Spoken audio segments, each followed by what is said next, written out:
Chapter number 7ની અંદર આજે આપણે હવે કોણીય સ્થાન શીખ્યા બાદ રેખીય વેગ અને કોણીય વેગ વચ્ચેનો સંબંધ મેળવવાનો છે.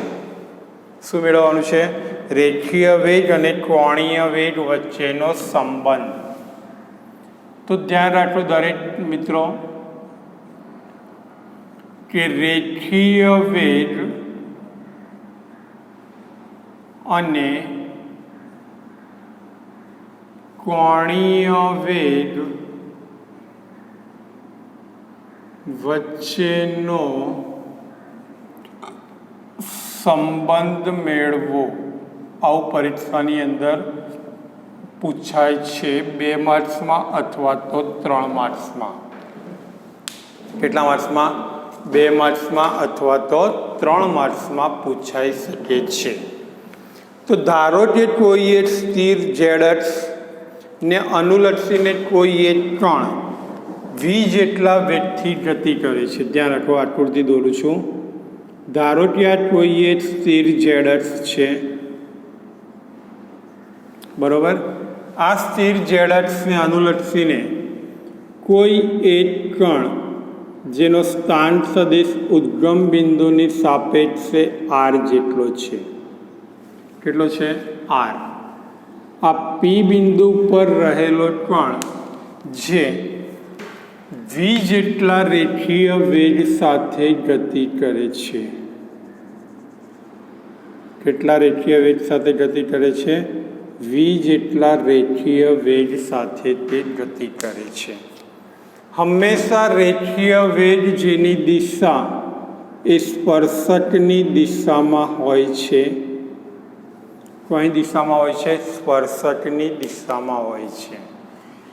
જ્યારે કોણીય વેગ આપણે ગઈકાલે શીખી ગયા છીએ તે હંમેશા આ રીતે ઝેડ અક્ષની દિશામાં હશે.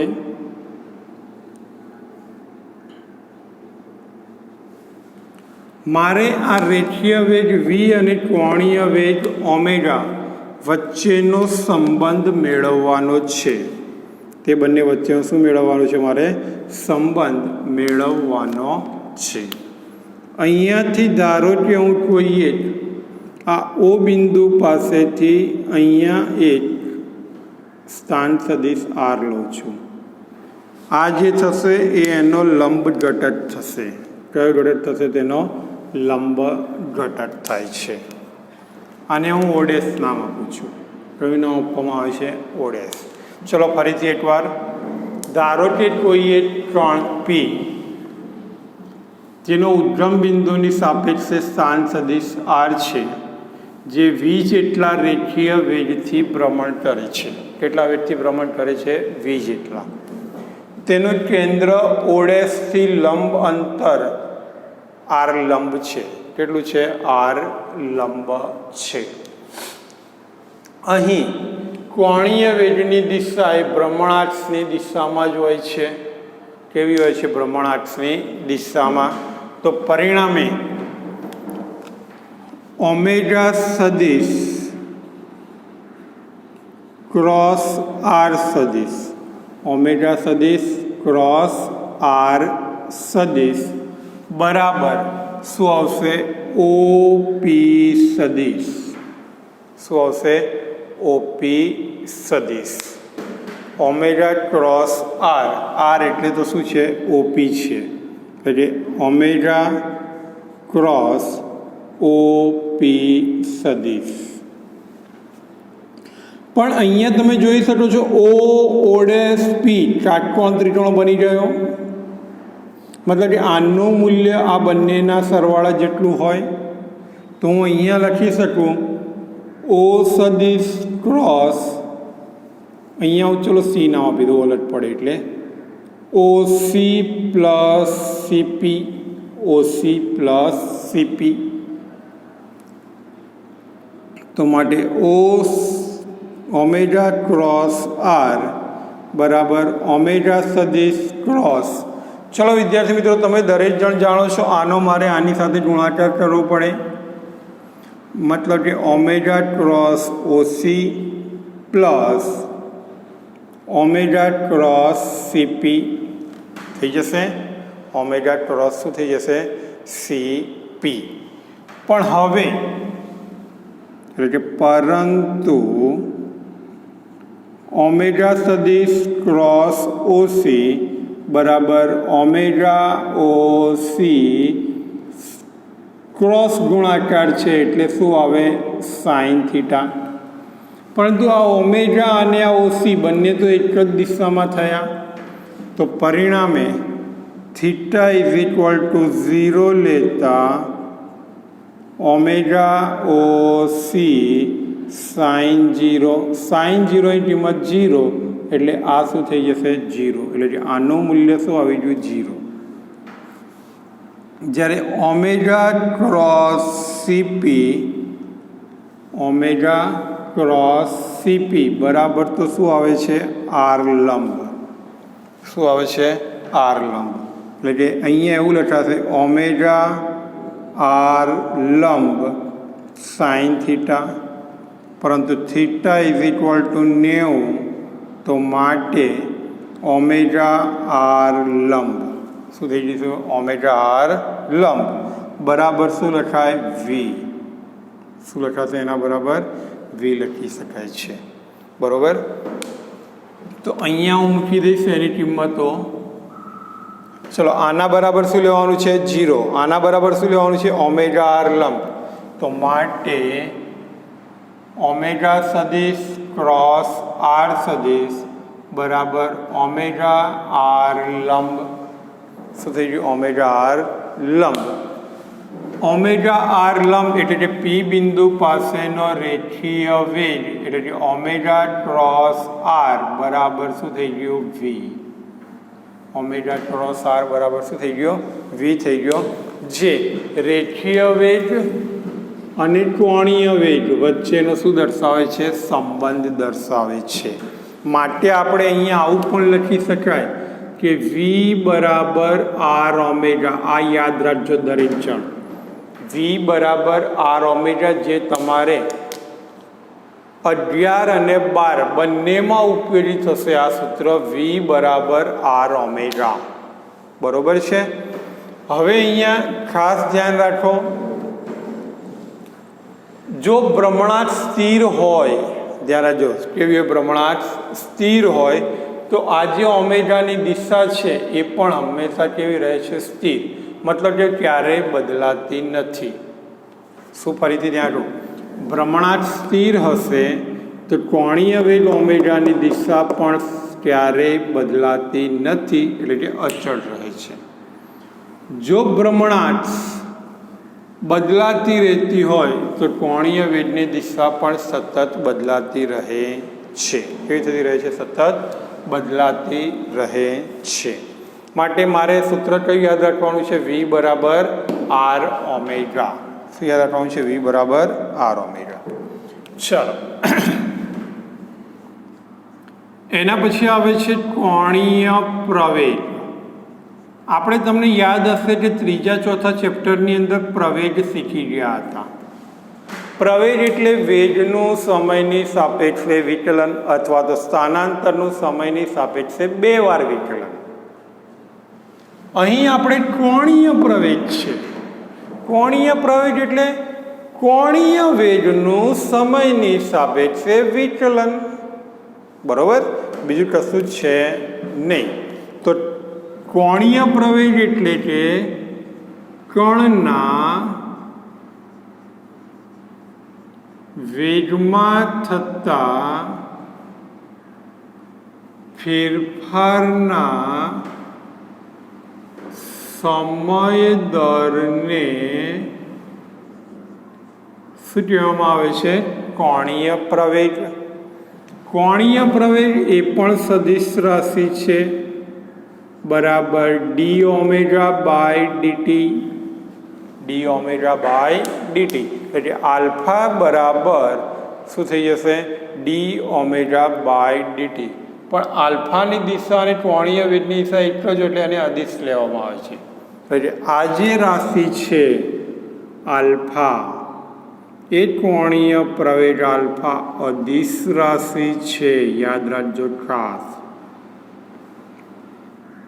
તેનો એકમ તો રેડિયન પર સેકન્ડ સ્ક્વેર છે.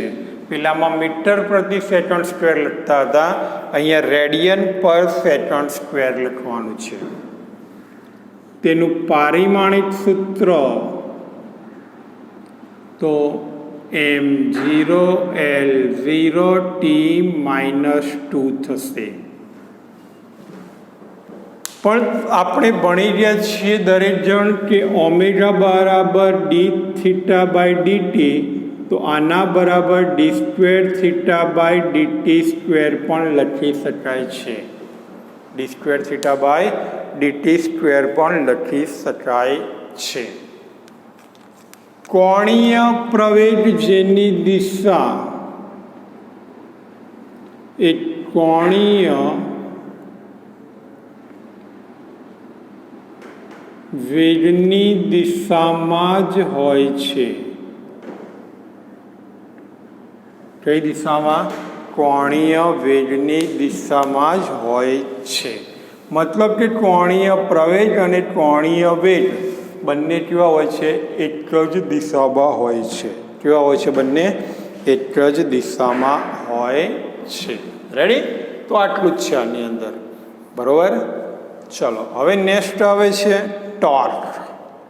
ખાસ મહત્વનો ટોપિક.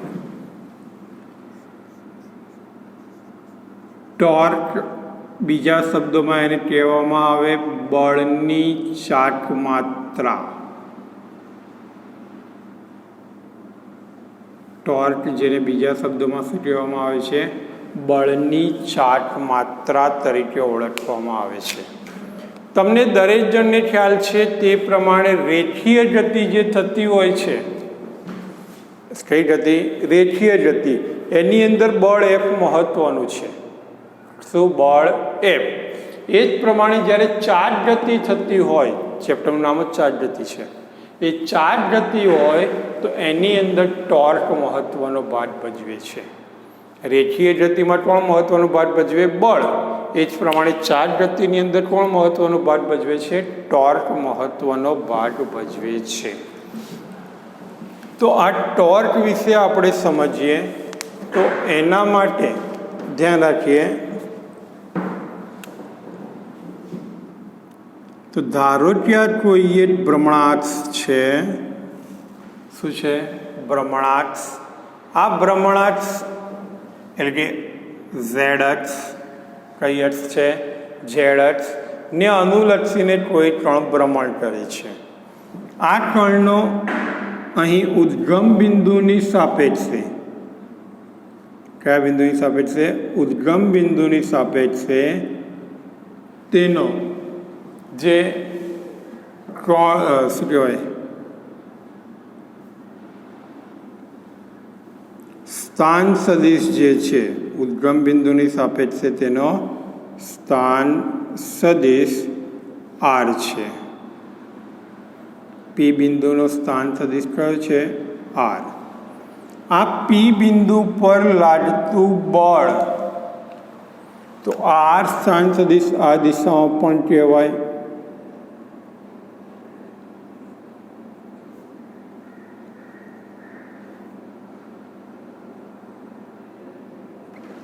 બરોબર? આ પી બિંદુ પર લાગતું બળ F આ રીતે છે.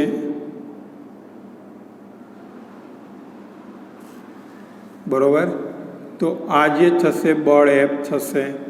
તો બળ F અને સ્થાન સદિશ R વચ્ચે રચાતો ખૂણો કયો છે? થીટા છે. તેની વચ્ચે રચાતો ખૂણો કયો છે? થીટા. અહીંયાથી આ રીતે આમ જોડી દઈશ તો આ કાટકોણ ત્રિકોણ બની ગયો. શું બની ગયો? કાટકોણ ત્રિકોણ બને છે. આ R, તો આને કાટકોણ ત્રિકોણની સામે લઈએ તો આ સામેની બાજુ ભાગ્યા કર્ણ, એટલે આ શું મળી જશે મને? R sin થીટા થશે. શું થશે? R sin થીટા, જે લંબ ઘટક છે. કયો ઘટક છે? લંબ ઘટક છે. ફરીથી આની સમજૂતી ધ્યાન રાખો દરેક જણ, મગજમાં ફિક્સ કરી દેજો. આ જે લાઇનિંગ છે એ સમક્ષિતિજ નથી. સમક્ષિતિજ લાઈન આ રીતે આવે. બરાબર. એટલે ધારેલો ત્યાંને હું એક્સ લઈ લઉં છું અને વાય લઈએ તો આ જે થશે તે ઝેડ થશે. સોરી, એક્સ વાય ઝેડ આમાં જ થઈ ગયા. ચલો ફરીથી ધ્યાન રાખો દરેક જણ. ધારો કે કોઈ એક કણ પી જેનો ઉદ્ગમ બિંદુની સાપેક્ષે સ્થાન સદિશ આર છે. કણ પી પર બળ એફ લાગે છે. આર અને એફ વચ્ચેનો ખૂણો કેટલો છે? થીટા છે. કેટલો છે? થીટા છે. બરોબર. તો હવે સ્થાન સદિશ આર અને બળ એફ ના સદિશ ગુણાકારને, કેવા ગુણાકારને? સદિશ ગુણાકારને ટોર્ક કહે છે. શું કહેવામાં આવે છે? ટોર્ક. શું? ટોર્ક એટલે શું? સ્થાન સદિશ આર અને બળ એફ, એટલે કે આર અને એફ ના સદિશ ગુણાકારને શું કહેવામાં આવે છે? ટોર્ક તરીકે ઓળખવામાં આવે છે. મતલબ કે torque tau is equal to R cross F. તો માટે ટાઉ સદિશ બરાબર, સદિશ દૂર કરીશું તો ટાઉ બરાબર આર એફ સાઇન થીટા થશે. ટાઉ બરાબર R F sine theta. Theta એ આર અને એફ વચ્ચેનો ખૂણો છે. શું છે? આર અને એફ વચ્ચેનો ખૂણો છે. અહીં અથવા તમે આ રીતે પણ લખી શકો, ટાઉ બરાબર એફ આર સાઇન થીટા પણ લખી શકાય છે. જો ટાઉ બરાબર આર એફ સાઇન થીટા લખો તો આર એફ લંબ થઈ જશે અને એફ આર સાઇન થીટા લખો તો એફ આર લંબ થશે. બરાબર. મતલબ કે બળ અને સ્થાનાંતરની દિશાનો લંબ ઘટક ના સદિશ ગુણાકારને શું કહેવામાં આવે છે? ટાઉ, ટોર્ક કહે છે. ટોર્ક એટલે બળ ગુણ્યા ઉદ્ગમ બિંદુથી લંબ અંતરને આપણે શું કહેવામાં આવે છે? ટોર્ક કહે છે. આ વ્યાખ્યા પણ ચાલે કે આર અને એફના સદિશ ગુણાકારને ટોર્ક કહે છે. બરોબર. રેડી. હવે અહીંયા આની અંદર કેટલીક બાબતો ધ્યાન રાખો તમે ખાસ દરેક જણ, કે જો આર બરાબર 0 હોય, એફ બરાબર 0 હોય તો ટોર્ક ટાઉ બરાબર શું થઈ જાય છે? 0. આર બરાબર 0, એફ બરાબર 0, થીટા બરાબર 0 તો બધું શું થઈ ગયું? 0. મતલબ કે ટોર્કનું મૂલ્ય શું થઈ જાય છે? 0 થાય છે. બરોબર. રેડી. જો એના પછી બીજી વસ્તુ,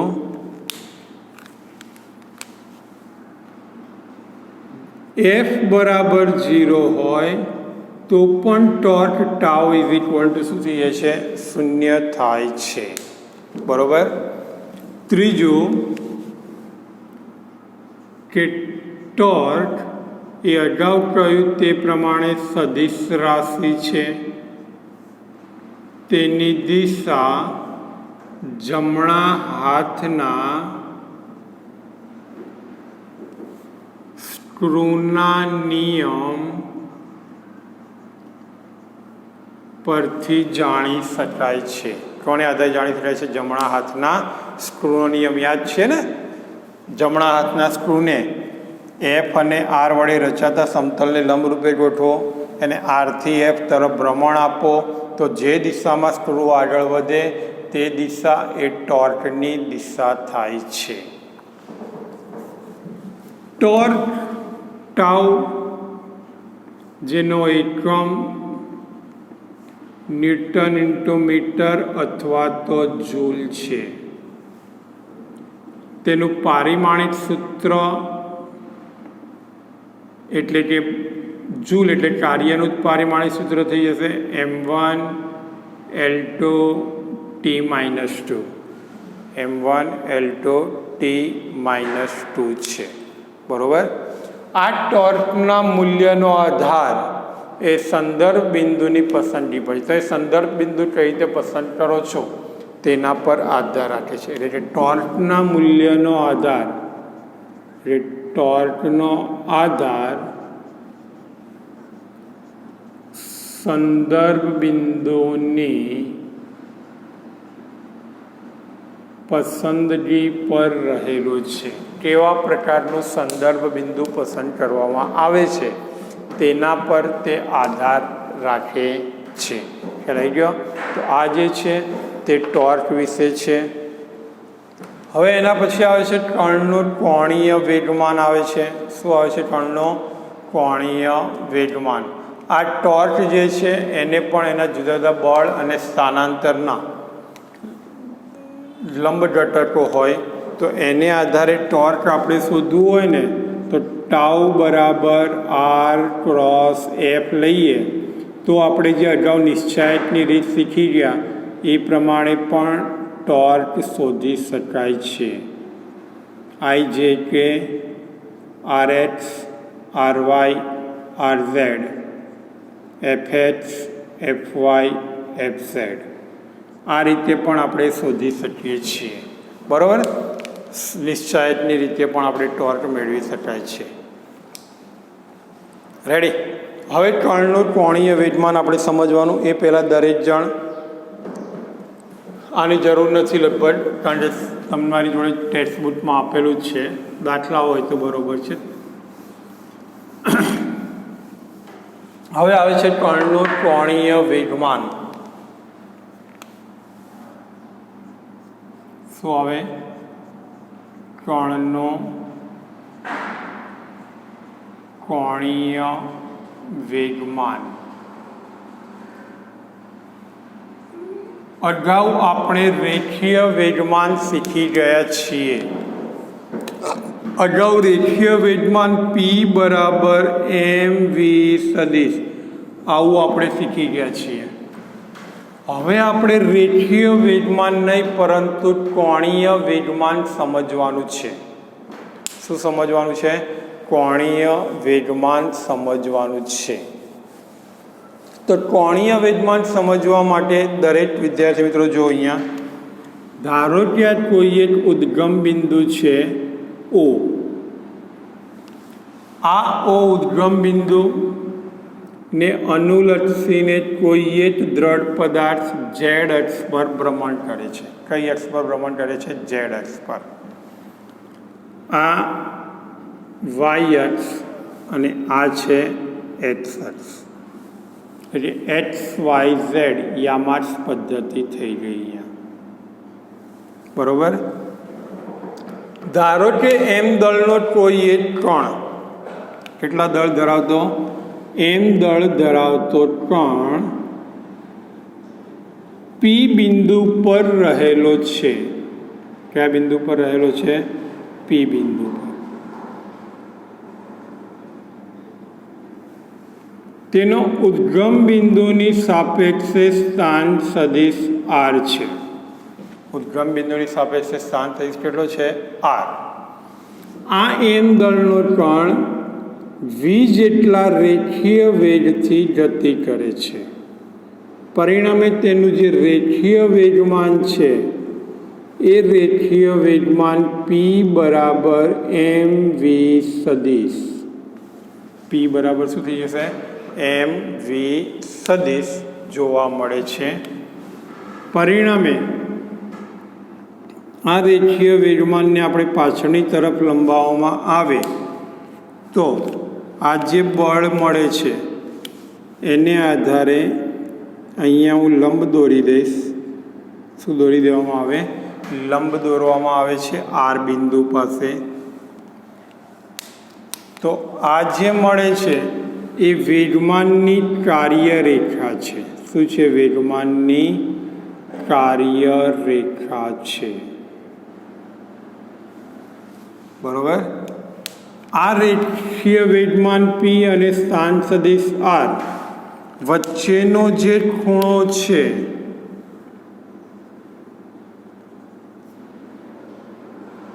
એ વચ્ચેનો ખૂણો થીટા છે. કેટલો છે? ખૂણો થીટા છે. ફરીથી ધ્યાન રાખો, આની સમજૂતી પહેલાં XYZ યામાર્સ પદ્ધતિની અંદર ઝેડ અક્ષને અનુલક્ષીને એમ દળનો કણ જેનો સ્થાન સદિશ R છે અને રેખીય વેગ V છે. રેખીય વેગ V પરિણામે તેનું વેગમાન કેટલું થઈ જાય છે? P. આ OP એ એનો શું છે? સ્થાન સદિશ છે. P બરાબર mv એ તેનું રેખીય વેગમાન છે. આ P અને R વચ્ચે રચાતો ખૂણો કેટલો બને છે? થીટા હોય છે. કેટલો હોય છે? થીટા હોય છે. તો R અને P, હવે કોણીય વેગમાન એટલે શું? તો સ્થાન સદિશ R અને રેખીય વેગમાન P ના સદિશ ગુણાકારને કોણીય વેગમાન કહે છે. શું? R અને P ના સદિશ ગુણાકારને શું કહેવામાં આવે છે? કોણીય વેગમાન કહે છે. એટલે કે કોણીય વેગમાન એટલે કે L સદિશ બરાબર R સદિશ ક્રોસ P સદિશ. L બરાબર શું થશે? R cross P. સદિશ દૂર કરો તો RP સાઇન થીટા શું આવશે? RP sine theta. એટલે L બરાબર RP સાઇન થીટા અથવા L બરાબર PR સાઇન થીટા. રેડી? જો RP સાઇન થીટા લઈએ તો R અને P નો લંબ ઘટક લેવાનો અને PR સાઇન થીટા લઈએ તો P અને R નો લંબ ઘટક લેવાનો. બરાબર? આ રીતે આપણે લઈ શકાય છે. એટલે કે L બરાબર RP સાઇન થીટા. બરાબર? તો આ જે છે તે કણનો કોણીય વેગમાન છે. અગાઉ આપણે રેખીય વેગમાન શીખી ગયા છીએ. આ જે છે તે કણનો કોણીય વેગમાન છે. બરાબર? એટલે કે કોણીય વેગમાન એટલે કે સ્થાન સદિશ અને રેખીય વેગમાન વચ્ચેના લંબ અંતરને કોણીય વેગમાન કહે છે. તો સ્થાન સદિશ અને રેખીય વેગમાન વચ્ચેના લંબ અંતરને કોણીય વેગમાન તરીકે ઓળખવામાં આવે છે. હવે આપણે આગળ વધીએ. કોણીય વેગમાન અને ટોર્ક વચ્ચેનો સંબંધ. શું? કોણીય વેગમાન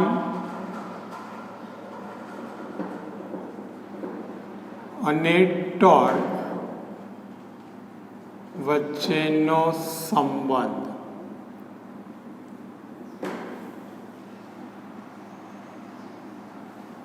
તો કોણીય વેગમાન અને ટોર્ક વચ્ચેનો સંબંધ મેળવવા માટે ધ્યાન રાખો.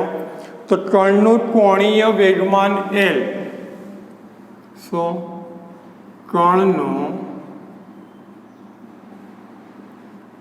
કોણીય વેગમાન L સદિશ બરાબર R સદિશ ક્રોસ P સદિશ. R cross P. ચલો આનું બંને બાજુ વિકલન કરો. શું કરવાનું? બંને બાજુ વિકલન. તો માટે dl બાય dt. ચલો પહેલું એમના એમ, બીજાનું વિકલન dp બાય dt પ્લસ પહેલાનું વિકલન dr by dt into p સદિશ. જ્યાં રાખો પહેલું એમને એમ, બીજાનું વિકલન કર્યું પ્લસ પહેલાનું વિકલન, બીજું એમને એમ. તમે ઉલટું કરવું હોય તો પણ કરી શકો, કોઈ જ ઇસ્યુ નથી. પરંતુ dp બાય dt બરાબર તો ન્યૂટનની ગતિના બીજા નિયમ અનુસાર F લખાશે તથા dr બાય dt એટલે તો વેગ v કહેવાય. અહીંયા લઈ લો બંને. તો માટે dl by dt is equal to R cross F plus dr/dt એટલે કે v cross p. v cross p ધ્યાન રાખજો, પરંતુ v ક્રોસ p બરાબર vp સાઇન થીટા. જો અહીંયા વેગમાન v અને p અને વેગ v બંને તો એક જ દિશામાં છે, તો અહીં લખાશે v સદિશ અને p સદિશ એક જ દિશામાં હોવાથી થીટા ઇઝ ઇક્વલ ટુ કેટલા થઈ જશે? 0. માટે v cross p is equal to vp sine 0. Sine 0 0 એટલે બધું 0. તો માટે dl/dt is equal to r cross f. r cross f એટલે તો ટોર્ક ટાઉ આપણે અગાઉ ભણી ચૂક્યા છીએ, એટલે કે dl/dt બરાબર શું આવે? ટાઉ. રેડી? તો આના પરથી આપણે અહીંયા લખી શકીએ dl/dt એટલે કે કોણીય વેગમાનના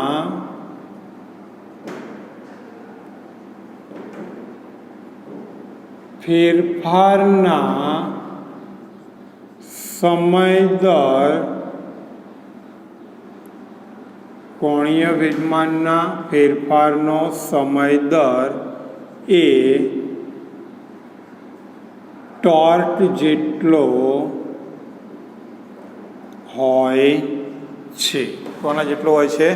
ટોર્ક જેટલો હોય છે, એટલે કે તેના પર લગતા બળ જેટલો હોય છે. સો ચાર્જ ગતિ માટે ન્યૂટનની ગતિનો બીજો નિયમ, પેલો રેખીય ગતિ માટે હતો, હવે ચાર્જ ગતિ માટે કે કોણીય કણના કોણીય વેગમાનના ફેરફારનો સમય દર એ ટોર્ક જેટલો હોય છે અથવા તો તેના પર લાગતા બળ જેટલો હોય છે. ટોર્ક જેટલો અથવા તો તેના પર લાગતા બળ જેટલો હોય છે. બરોબર? રેડી? હવે કોણીય વેગમાન સંરક્ષણનો નિયમ આવે. શું આવે છે? કોણીય વેગમાન સંરક્ષણનો નિયમ. કશું જ નથી આ કોણીય વેગમાન સંરક્ષણના નિયમમાં, કે જો આની અંદર જ જો ટાઉ સદિશ ઇક્વલ ટુ 0 લેવામાં આવે તો dl/dt equal to 0, that imply dl equal to 0, તો l ઇઝ ઇક્વલ ટુ શું થઈ જાય છે? અચળ. શું થઈ જાય છે? અચળ. તો આના પરથી કોણીય વેગમાન સંરક્ષણનો નિયમ થાય તો જો કણોના તંત્ર પરનું કુલ બાહ્ય ટોર્ક શૂન્ય હોય, કણોના તંત્ર પરનું કુલ બાહ્ય ટોર્ક શૂન્ય હોય તો તંત્રનું કુલ કોણીય વેગમાન અચળ રહે છે. કેવું રહે છે? અચળ રહે છે. શું? કણોના તંત્ર પરનું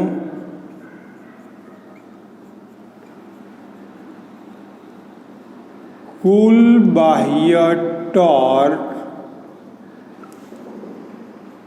શૂન્ય હોય તો તંત્રનું કુલ કોણીય વેગમાન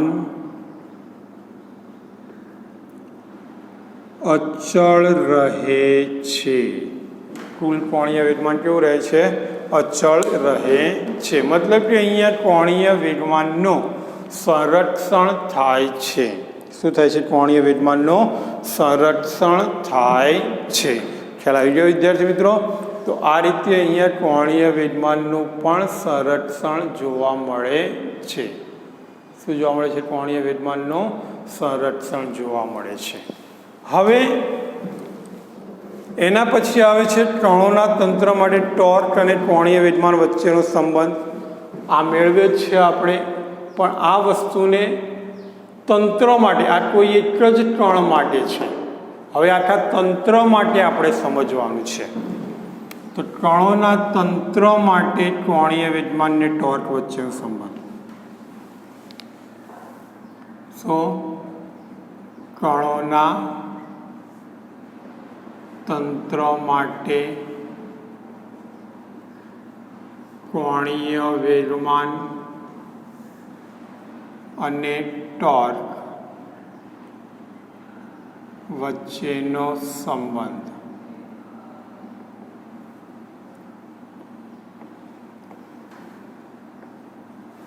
ચલો ધ્યાન રાખો. ધારો કે કોઈ એક તંત્ર n કણોનું બનેલું છે. કેટલા કણો બનેલું છે? n કણો. તો n કણોના બનેલા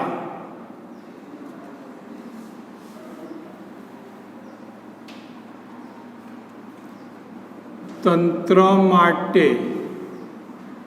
કુલ કોણીય વેગમાન L બરાબર L1 plus L2 plus up to plus શું થઈ જાય? Ln. મતલબ કે બધાનો શું થઈ જશે? અહીંયા સરવાળો થાય છે. એ કુલ કોણીય વેગમાન L બરાબર L1 plus L2 plus up to plus Ln થાય છે. મતલબ કે બધા જ કણોના કોણીય વેગમાનનો સરવાળો. સરવાળો એટલે આપણે 10મા ધોરણમાં તમે ભણી ગયા છો સિગ્મા I બરાબર 1 to n Li. Sigma I બરાબર 1 to n શું હશે? Li. જ્યાં I is equal two 1 to up to n. 1 to up to શું આવે છે? n આવે છે. હવે અહીંયા આપણે શીખી ગયા Li બરાબર તો શું આવે? R cross P. L બરાબર તો R ક્રોસ P આવે કે નહીં? તો માટે પરંતુ Li બરાબર Ri ક્રોસ Pi. Li બરાબર શું થઈ જશે? Ri cross Pi. તો અહીંયા મૂકી લેતા કુલ કોણીય વેગમાન L બરાબર સિગ્મા I બરાબર 1 to n Ri સદિશ ક્રોસ Pi સદિશ. Ri સદિશ ક્રોસ શું આવે? Pi સદિશ. Ri ક્રોસ Pi આનું હવે સમયની સાપેક્ષે વિકલન કરીએ આ રીતે. તો માટે dl by dt is equal to sigma I બરાબર 1 to n tau I. 1 to n શું આવશે? Tau I. ટાઉ બરાબર તો આપણે શું લખીએ છીએ? R cross F. એટલે કે સિગ્મા I બરાબર 1 to n Ri cross Fi. Ri cross Fi થાય છે. હવે Fi એટલે શું? તો Fi એટલે તે બધા જ કણોના તંત્ર પર લાગતા બધા જ બળો. તો Fi બરાબર કુલ બળ. કુલ બળ એટલે કે એક્સટર્નલ બળ plus Fi external plus Fi internal. બરોબર. પરંતુ હંમેશા કણોના તંત્રની અંદર આંતરિક બળો તો શું હોય છે? શૂન્ય. તો માત્ર જે લાગશે તે કયા બળ લાગશે? બાહ્ય બળ. તો માટે Fi બરાબર શું થઈ જશે? Fi external. એટલે માત્ર ને માત્ર કયું બળ લાગે છે? બાહ્ય બળ લાગે છે. કોઈ જ આંતરિક બળ લાગતું નથી. તો અહીંયા હું મૂકી દઈશ. તો dl by dt is equal to sigma I બરાબર 1 to n Ri સદિશ ક્રોસ Fi એક્સટર્નલ. એટલે કે બાહ્ય બળ જ લાગે છે. Fi એક્સટર્નલ લઈએ છીએ તો માટે dl by dt is equal to sigma I બરાબર 1 to n tau I external જ થશે. શું થશે? Tau I external. મતલબ કે બાહ્ય ટોર્ક જ લેવામાં આવે છે. આંતરિક ટોર્ક શું થાય છે? શૂન્ય થાય છે. એટલે કે dl બાય dt બરાબર સિગ્મા I બરાબર 1 to n ટાઉ I. જે આપણને કણોના તંત્ર માટે કોણીય વેગમાન ને ટોર્ક વચ્ચેનો સંબંધ છે. આ કોઈ એક જ ધ્યાન આપજો, બે રીતે પ્રશ્ન આવે. કોઈ એક કણ માટે કોણીય વેગમાન ને ટોર્ક વચ્ચેનો સંબંધ આવે તો આ લખવાનું તમારે, આટલે સુધી. કોઈ એક જ કણ માટે. કણોના તંત્ર માટે આવે તો આ રીતે લખવાનું. અને આ નીચે તો છે કોણીય વેગમાન સંરક્ષણનો નિયમ છે. કયો નિયમ છે? કોણીય વેગમાન સંરક્ષણનો નિયમ છે. બરોબર. તો આ જે હતું તે કોણીય વેગમાન, ટોર્ક વગેરે વચ્ચેનો શું છે? સંબંધ દર્શાવે છે. ખ્યાલ આવી ગયો? તો આ સૂત્રો જે છે ને વિદ્યાર્થી મિત્રો એ ખાસ તૈયાર કરજો, કારણ કે સૂત્રો બહુ જ મહત્ત્વના છે. જો સૂત્રો નહીં આવડે તો તમને કોઈ